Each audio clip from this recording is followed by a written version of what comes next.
C'est une manière d'articuler la question de la personne et de la société. La société, c'est un tout et la personne, c'est une singularité. Donc, question, comment articuler cela? Eh bien, en visant en commun un bien qui est commun.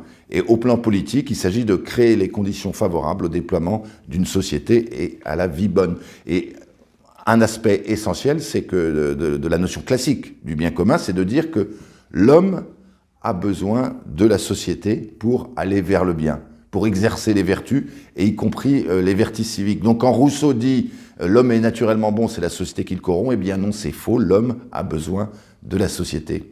Et la société a besoin de l'homme, c'est un échange.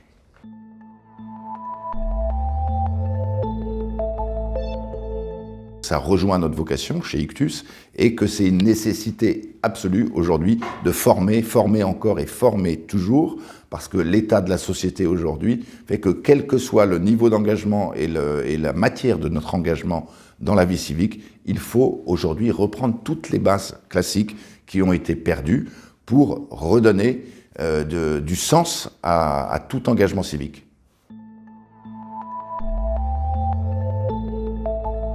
La question à laquelle j'ai essayé de répondre était « qu'est-ce que le bien commun ?»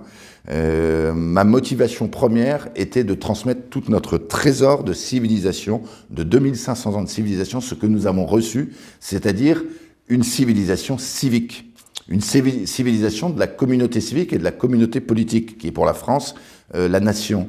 Et j'ai voulu convaincre mes auditeurs de se référer à cette richesse de pensée de civilisation sur cette notion de bien commun qui consiste à favoriser ou créer les conditions les plus favorables possibles au déploiement de la vie d'une société, d'une nation, à son maintien dans son être, à la vie bonne, comme disait Aristote.